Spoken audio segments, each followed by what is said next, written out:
configuration des services DNS, HTTP et DHCP sur Packet Tracer. Donc, dans cette vidéo, on va essayer de configurer ces trois services-là. Donc, on va commencer par le DNS. Donc, on va prendre une switch et puis un ordinateur, ou bien deux ordinateurs, et puis un serveur DNS. Donc, on va l'appeler DNS. La première des choses, c'est qu'il faut bien sûr le mettre sur un réseau local. Il n'est pas obligé que le DNS soit sur le même réseau que les autres ordinateurs. Donc, on va commencer par exemple par configurer le serveur DNS. On va lui attribuer par exemple cette adresse IP. Et puis, il est le DNS de lui-même. Donc, on va mettre la même adresse parce que normalement, il doit résoudre le nom de lui-même. Et puis, une fois terminé, on va aller sur service et puis sur DNS. Bien sûr, il faut que le service soit activé. Et puis, on va entrer les différents noms avec, bien sûr, les adresses IP. Donc, remarquons que ça s'appelle une zone. Il y a différents enregistrements de ressources. Le A record qui est résout le nom en adresse IPv4. Le CNAME, c'est les alias. Le SOA, c'est normalement c'est l'enregistrement principal qui constitue l'acte de naissance de la zone.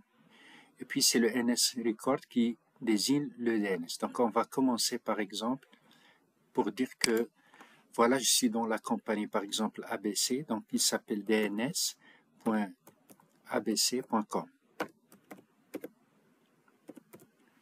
Et puis il a l'adresse IP 192.168.1.200. J'ajoute. Et puis le même nom.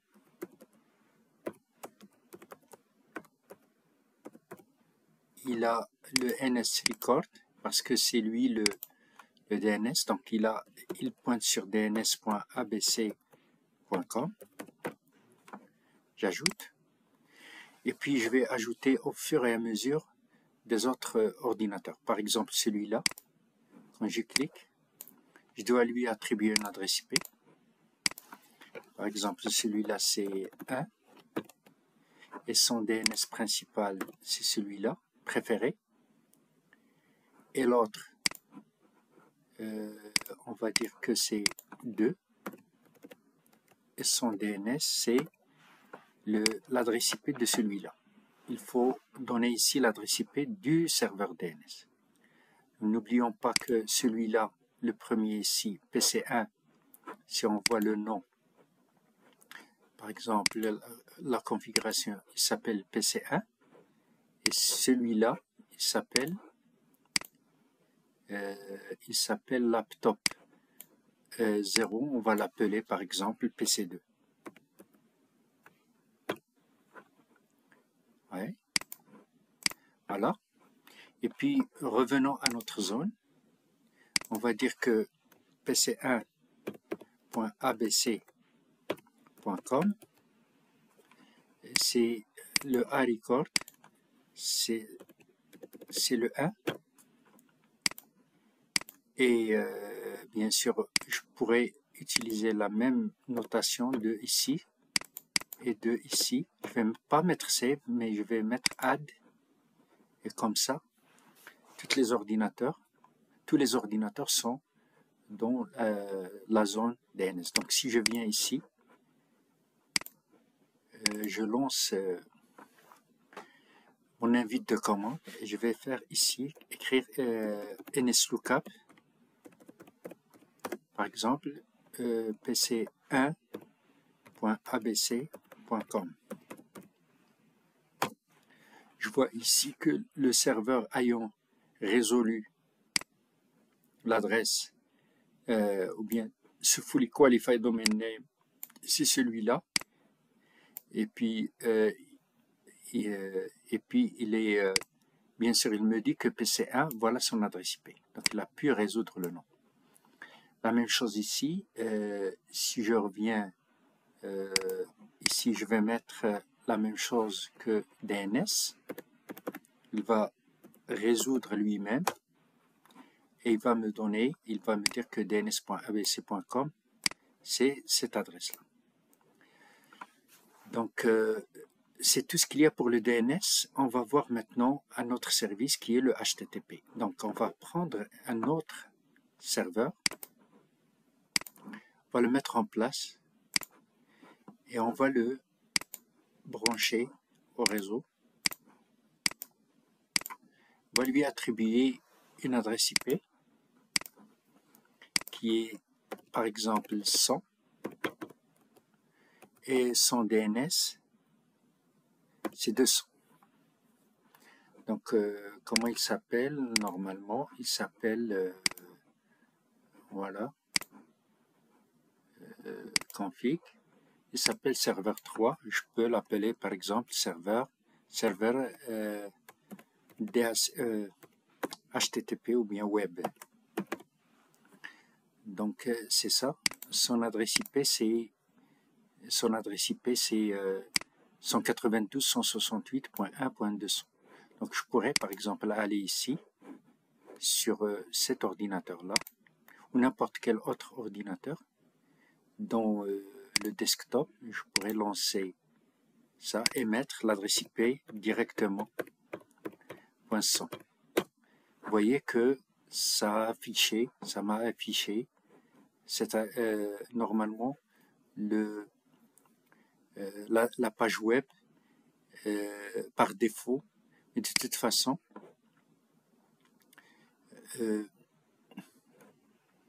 pour configurer maintenant mon serveur web, il faut que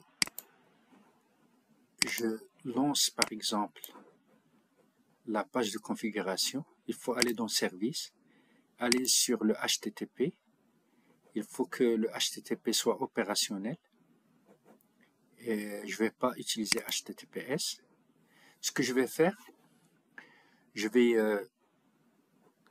tout supprimer, sauf la dernière. Laisser seulement ça, par exemple, et je dois l'éditer. Je pourrais, par exemple, ici écrire site de abc.com. Et le reste, je pourrais, par exemple, le supprimer carrément ou écrire n'importe quel.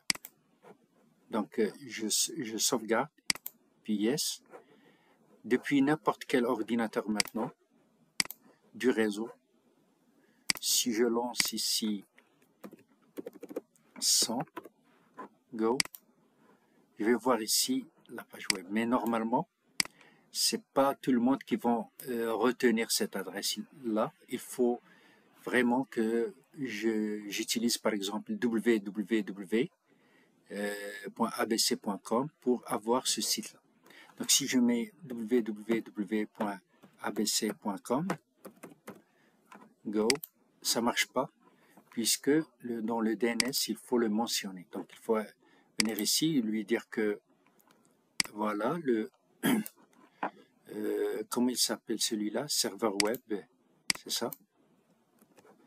Regardez ce que je vais faire.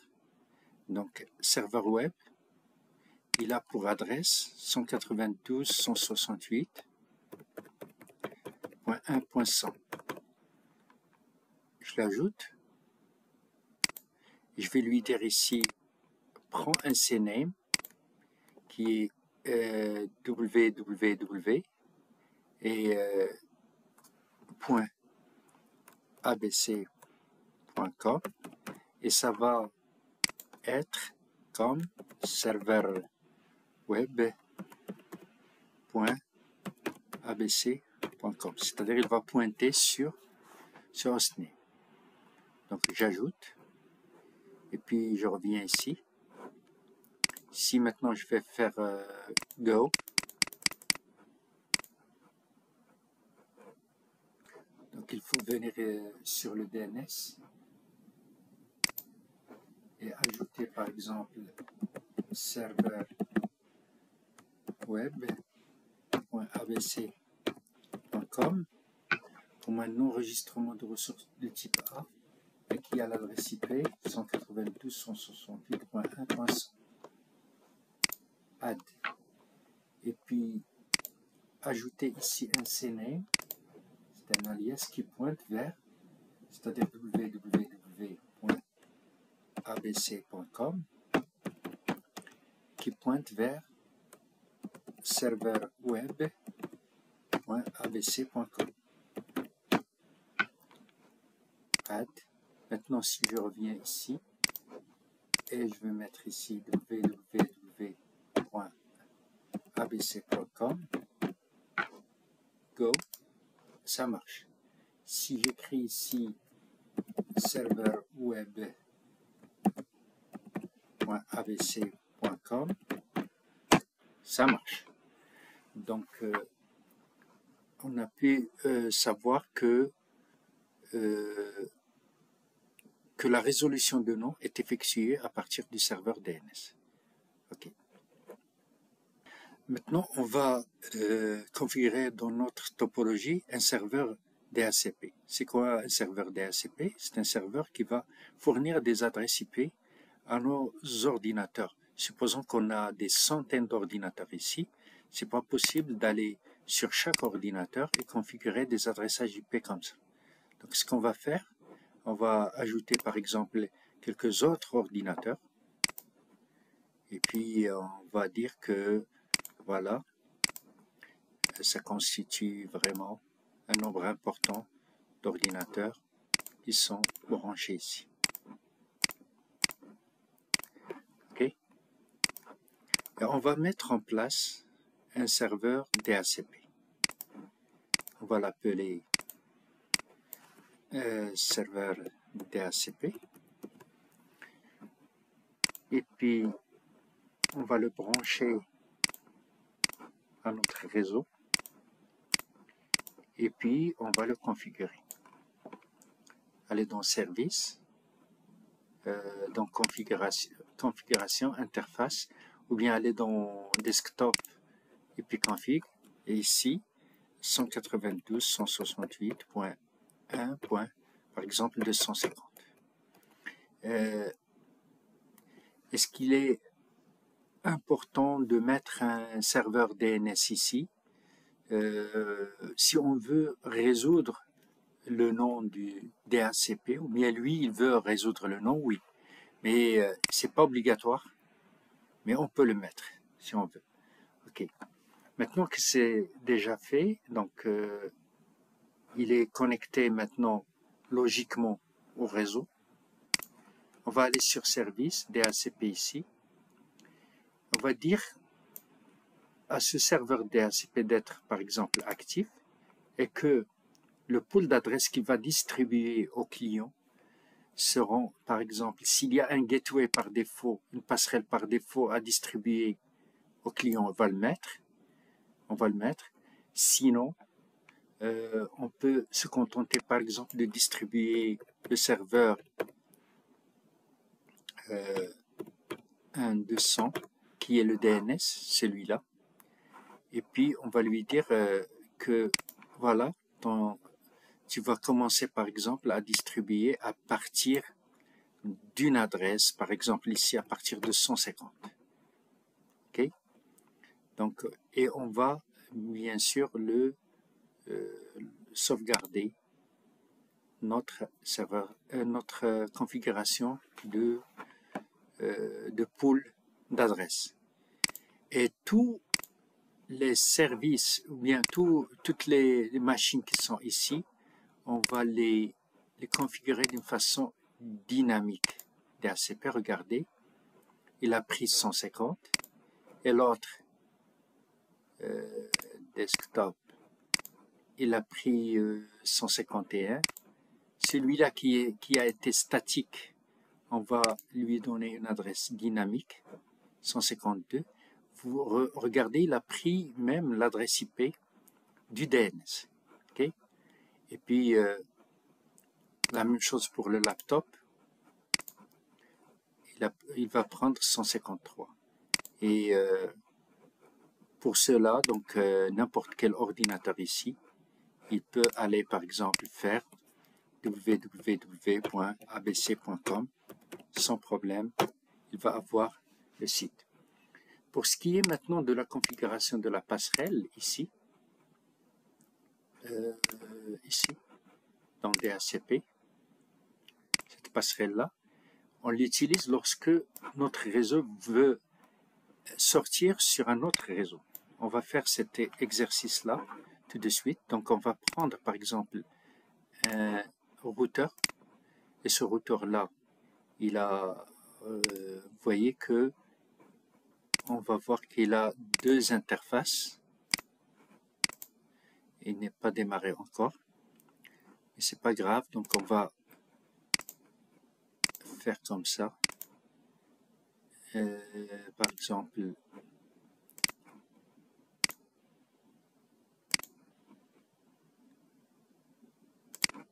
ok.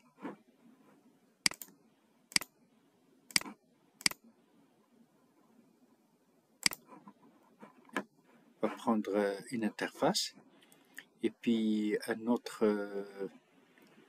switch ici qui va être relié avec cette interface là.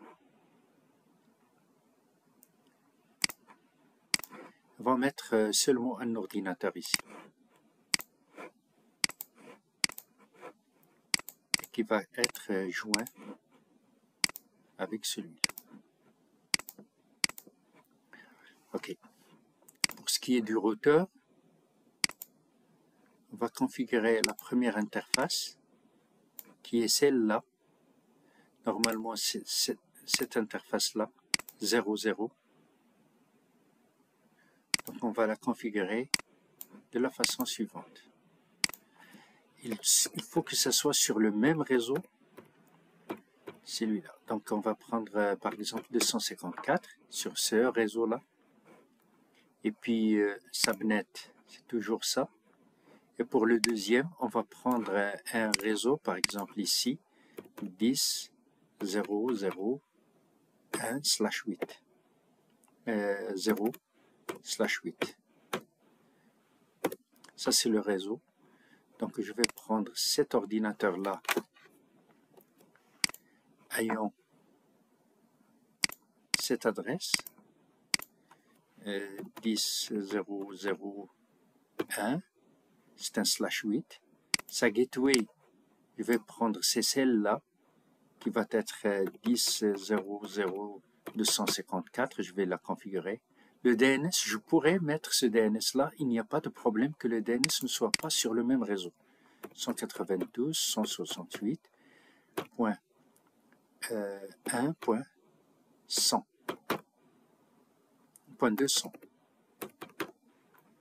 Okay. Et pour ce qui est de l'interface, ici, je vais mettre 10.0.254. Et c'est un /8. Donc, on n'oublie pas de mettre on les deux interfaces. Et puis, on va voir que, par exemple, sur le DNS, non, sur le DHCP, il va, pour que chaque ordinateur puisse sortir sur ailleurs de son réseau, il faut qu'il ait cette gateway .1.254. Donc je vais mettre ici, je vais rafraîchir pour qu'il regarde statique, dynamique. il faut attendre un petit peu. Il ne faut pas oublier d'aller sur le DHCP et de mettre ici la gateway 192.168.1.254 et puis mettre un save et faire comme ça, puis revenir ici pour voir la répercussion. Et voilà, il a pris cette adresse-là. La même chose ici, sorte de rafraîchissement. Il a pris la gateway. La même chose ici. Maintenant, est-ce que celui-là peut aller, par exemple, faire un ping pour celui-là? On va voir. Ping 192.168.1.1.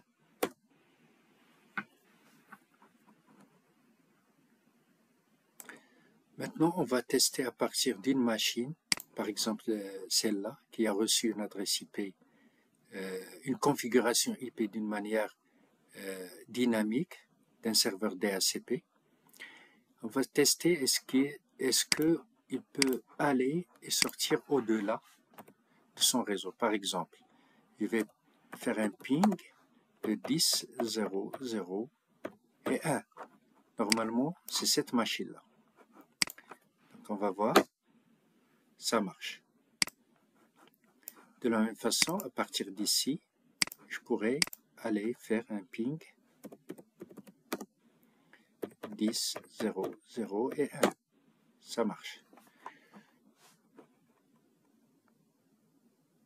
Maintenant, on va vérifier est-ce que la machine PC5, par exemple ici, est-ce qu'il peut pinguer une des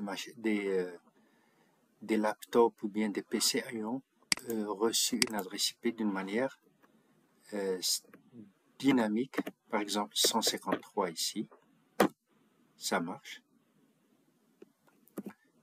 152, ça marche. Et maintenant, on va voir est-ce qu'il peut, par exemple, pinguer cette machine-là qui a la configuration IP 200. On va voir est-ce que ça va marcher ou non. Donc, ping et 192.168.1.200. Ça marche pas. Pourquoi?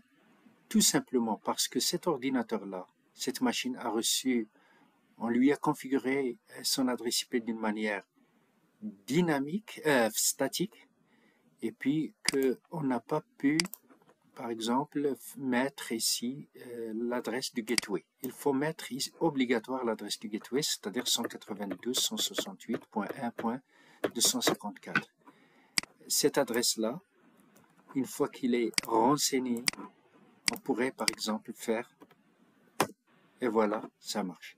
La même chose ici, regardez, il n'est pas renseigné. Lorsque je donne ici 100, ça ne va pas marcher.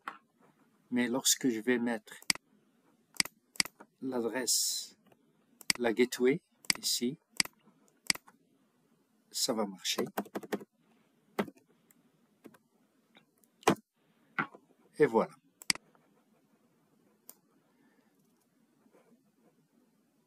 La dernière chose à vérifier, c'est que ici, on a configuré le serveur DNS, même s'il n'appartient pas à son réseau, c'est normal. Et on va voir est-ce qu'il pourrait, par exemple, cette machine-là, est-ce qu'il est capable de faire, par exemple, un NSLOOKUP de www.abc.com.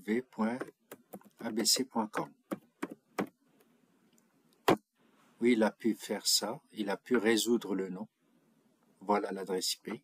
La même chose ici pour le DNS. Et je pourrais même pinguer, faire un ping de www.abc.com